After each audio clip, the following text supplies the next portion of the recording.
on a Thursday. We're back. Coming at you with Freightonomics. It's a little warmer. Warmer this week. Yeah. And the big difference in the country is that it's warmer this week. Yes. Huge disruption in the freight market there. We'll cover a little bit of that today, as well as some of these earnings calls coming out. Tony, you and I geek out on the earnings stuff consistently.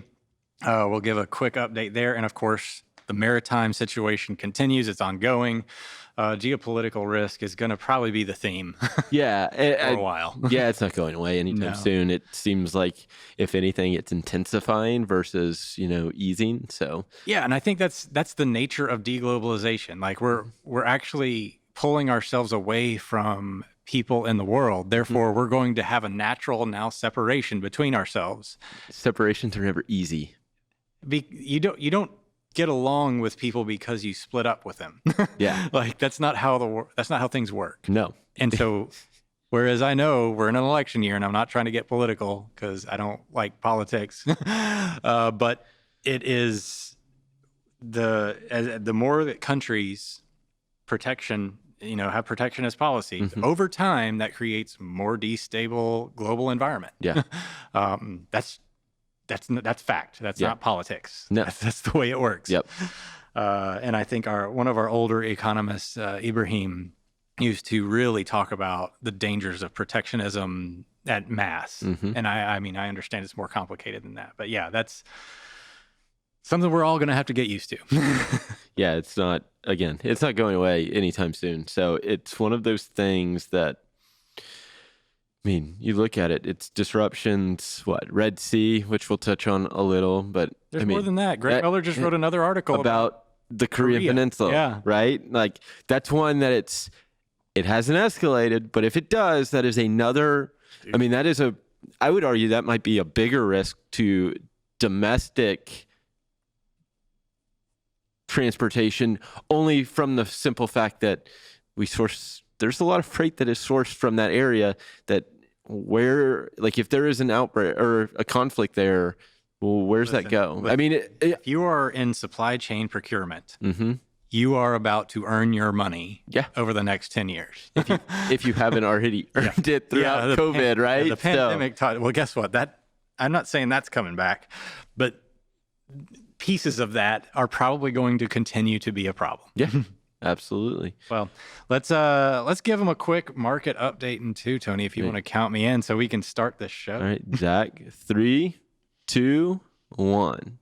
All right, like we talked about, winter came once again and really threw a wrench into the freight market. Now you're looking at the national van outbound tender rejection index in white. So rejection rates got above 5% in a period where we're normally not used to seeing it get above 5%, or I guess returning to high levels there in January after the holiday period. And then the refrigerated outbound tender rejection index. You see refrigerated tender rejection rates much more volatile.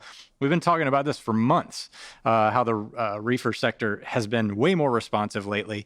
And it looks like van is joining the fray here. Now, regardless of the winter weather disruptions and things like that, 5% is still a relatively low tender rejection rate. We do expect both of these to kind of start coming down over the next month or so for sure. But the responsiveness to the weather event is really what I'm interested in. Let's go to the next chart. Which really is saying more of the same thing. The NTI and RTI, National Truckload Index and the Refrigerated Truckload Index, white and green respectively here, showing basically the same thing, except the refrigerated side, those spot rates much higher than they were around the Christmas period. So refrigerated definitely, I keep pounding it. Protect from freeze is actually a thing. Refrigerated may be a little bit of a misnomer this time of year. Let's go to the next chart and pull up the outbound tender volume index. Demand. Look at that demand recovery out of the MLK week. Still showing a pretty strong 6 to 7% year over year gain in demand. Again, last year, a little bit handicapped due to inventory stuff. Looks like that's kind of moving along. Let's go to the last chart here. Look at the IOTI, Inbound Ocean TEUs Index, measuring bookings of TEUs coming across the ocean into the United States.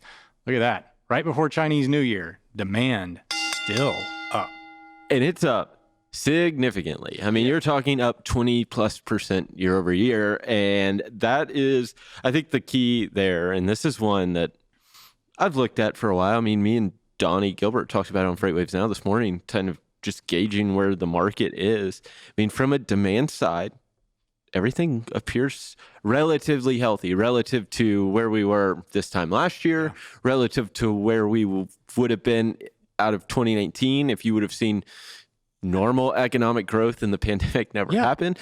It now, to market participants, feels very different because they lived through an environment of 2020, 2021, and really early 2022 where volumes were... The maritime side has an oversupply situation just like the domestic truckload side has. Yes. So it's not creating the disruption that you would expect.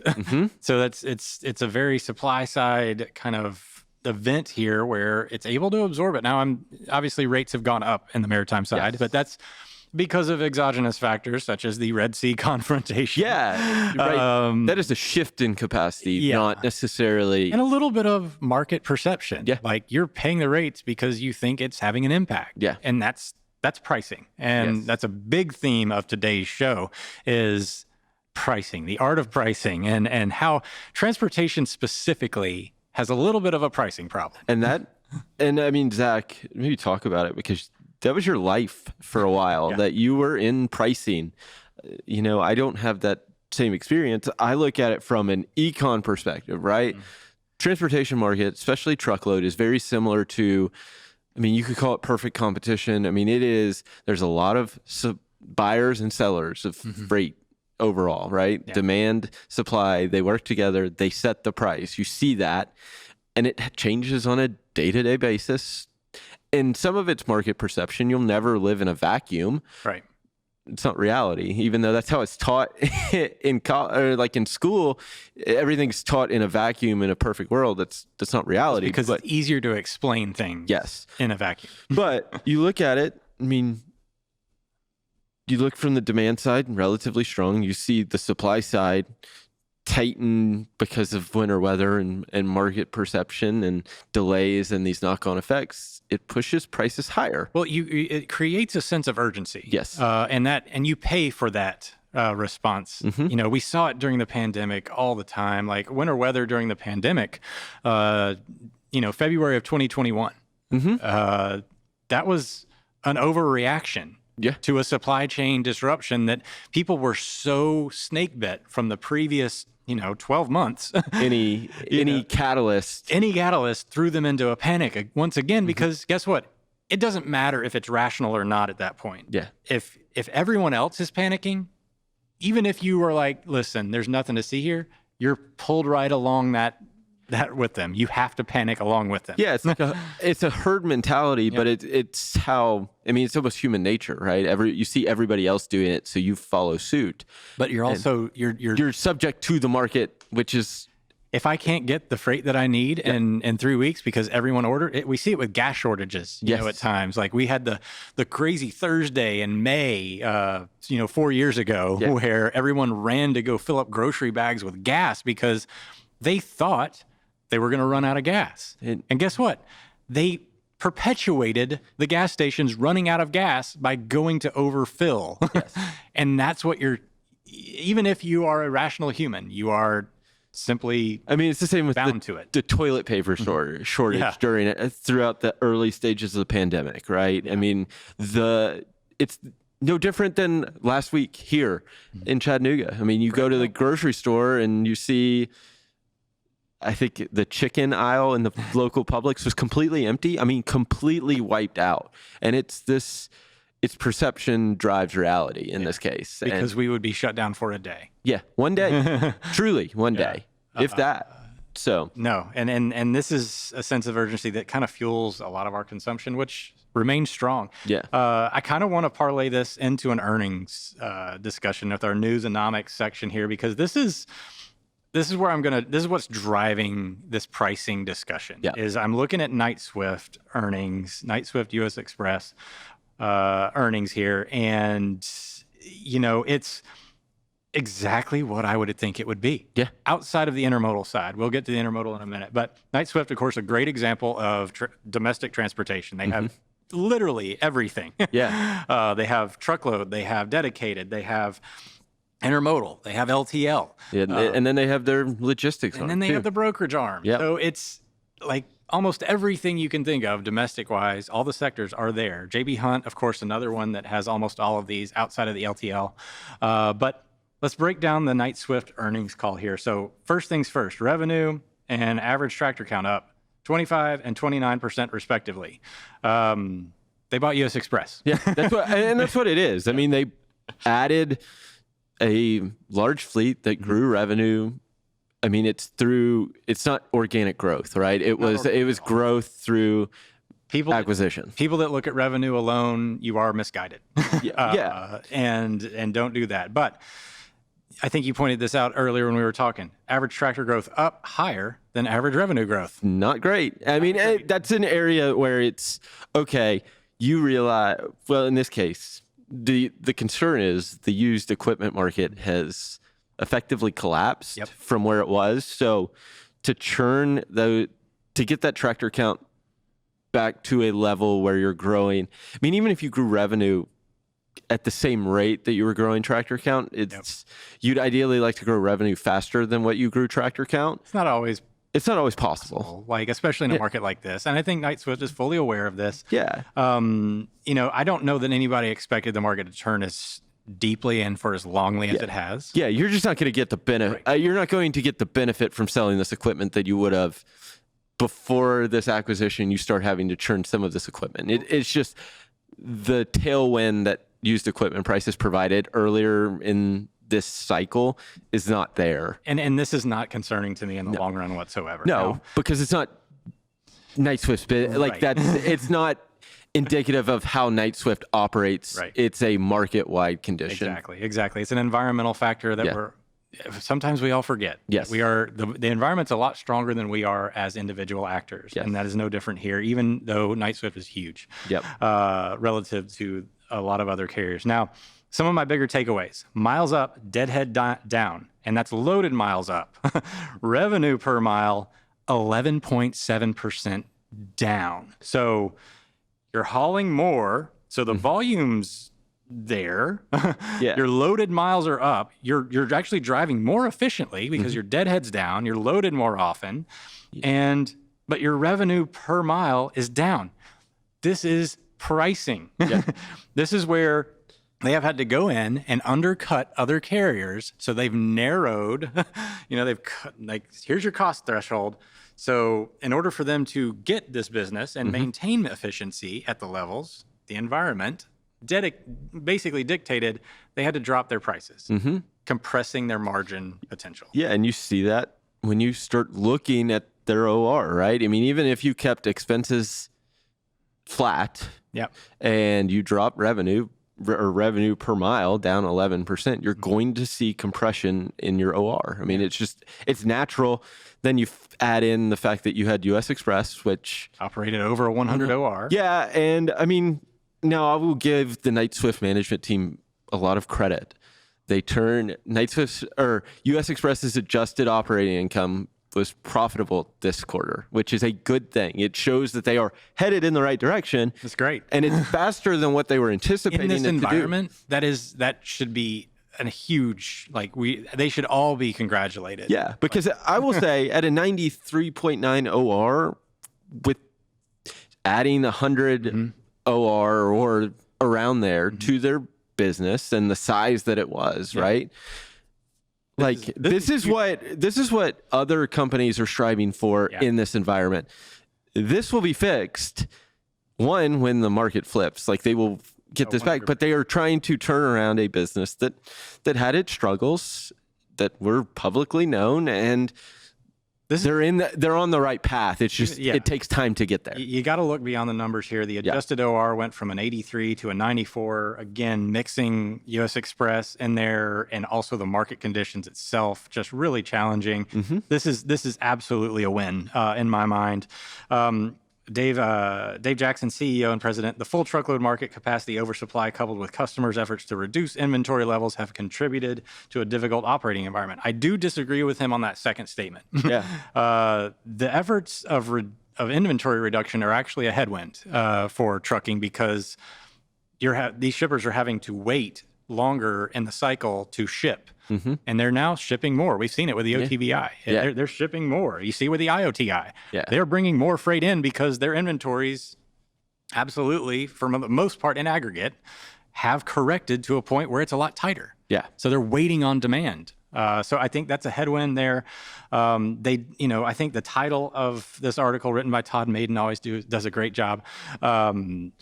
Reference the insurance business they're unwinding. This to me is I don't care. It's not material to their overall business, right? I think some of it is. I mean, he continued in their earnings call, kind of talking about right now nobody's really pushing for price decreases. It feels like it's been felt, or on the truckload side, like there's not much wiggle room from them as an operator to push their cost any lower. Like they're not going to get that under control, so they can only go so far. Right. And they're not willing at this point.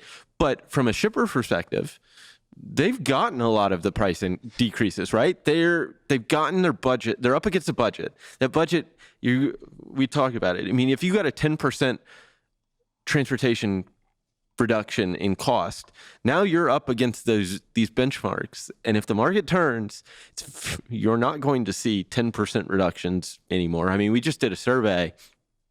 I think the results, vast majority of shippers were looking to keep truckload line haul rates flat to down low single digits, talking that 1% to 4%. I mean, that is not, they're not being aggressive.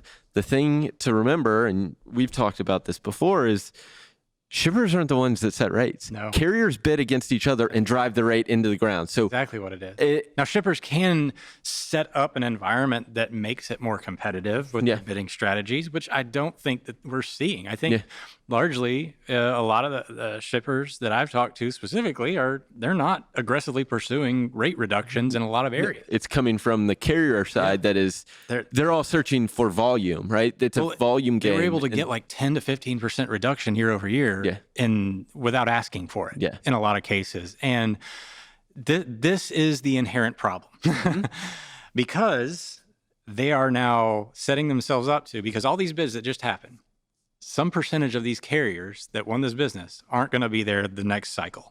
That's fact. They're moving, the capacity is moving into another component or somewhere else. So these rates today, when you see a 94 OR versus an 83 OR, it's no different for a shipper or their main business. If you have a big margin, which I call a margin of error, and carriers now have a less of a margin of error with their profits because now they have a 6% window or cushion, Knight-Swift specifically. So when the market does shift, and it's coming, instead of them being like, we're doing all right, we don't have to aggressively divert capacity over here or over there. Now, very easy for them to go and change it. Man, and this is just exactly from a shipping perspective what you do not want.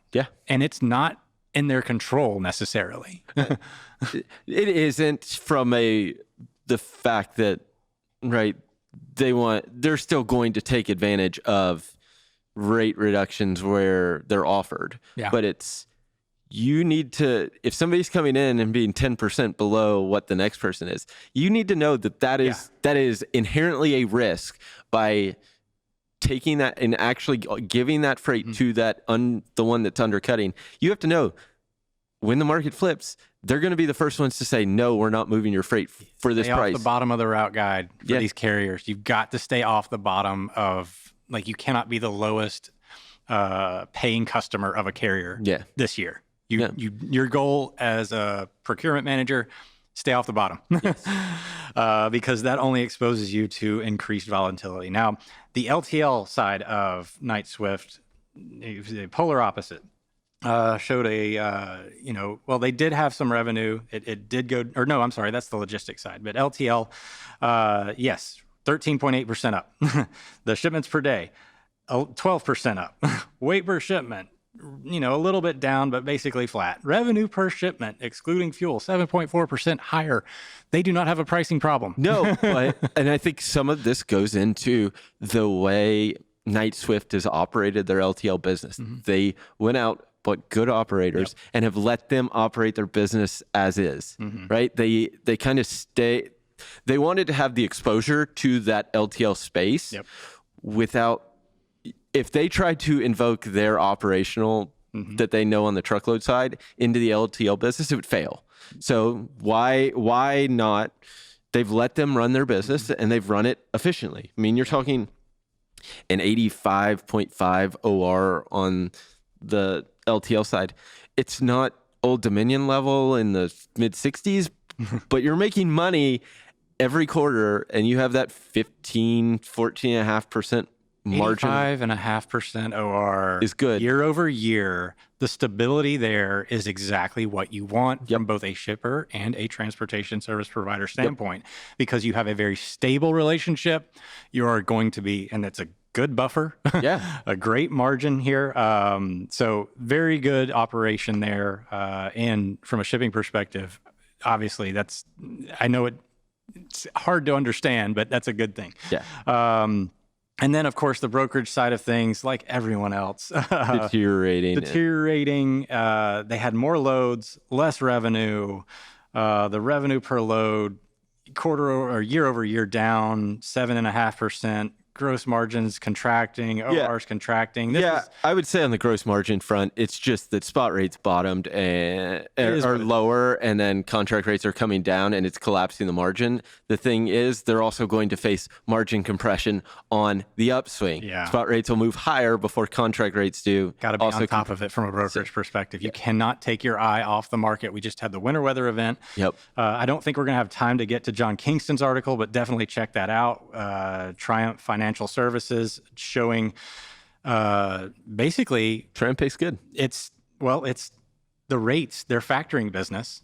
The rates have bottomed, and now we're coming up. And again, the winter weather event showed a pretty significant hit, or it actually increased revenue per bill by almost $100 in January thus far. So the market on the brokerage side looks to have bottomed. It looks like it's turning a little bit. Again, like you said, it's still got a ways to go.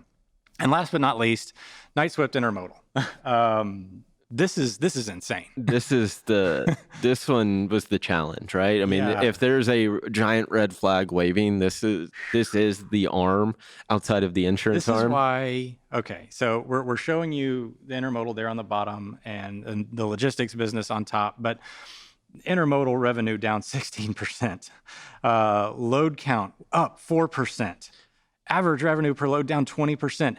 This is a pricing problem. And the problem with it is it doesn't appear that it's going to get better, right? And I think that we actually have a chart. We'll pull it up, the Intermodal Contract Savings Index. So basically the percentage discount that Intermodal provides compared to dry van. It's at 6.54%. They can't raise rates. Historically low. Normally it's in the 15% range. There is no buffer zone for them at all. Already up against it because they can't compete with trucking from the pricing perspective. And so they had to drop these rates to get that revenue, that business. It's, wow. And it feels like it could be a volume headwind too, right? When pricing is this way, you're going to flee to the one that offers the better service. And truckload, for when you're not getting the discount, the historic discount, again, 12 to 15%. You're about half of what that normally is. Why use intermodal to move anything outside of what you absolutely have to? This actually concerns me from an intermodal shipping perspective. Because guess what won't get any attention and intermodal won't get service if the market does turn significantly. The intermodal side, because they're then viewed as a loss leader. And guess what? As a loss leader, you don't get the service that you expect. So there are some red flags this year that we're opening up with. We've got transportation prices on the floor. Margins are super narrow. We're starting to see that increased responsiveness from tender rejection rates and spot rates in January, mind you. This winter weather event was more disruptive than Christmas. Which is, yeah, and way more disruptive than Thanksgiving and Black Friday. And when we didn't even get to the whole Red Sea and maritime and all the things that might be. And we had GDP numbers drop this morning too, and it was strong. 2%. Yeah, I mean, it's good. And then now I will say I saw Bank of America's credit card spending report that came out, I think, this morning up through last week, and it showed the impacts of the winter weather. People stuck at home, they can't spend money, thus spending declined. So retail sales in January are going to be challenged, especially off a hotter December. Yeah, but again, the networks were challenged, so transportation may not feel that until February. Exactly. That's a good way to put it. Yeah. So, well, that was our show today. Hopefully y'all learned something. And I mean, hang in there, transportation service providers. It's coming. And from a shipper perspective, buckle up.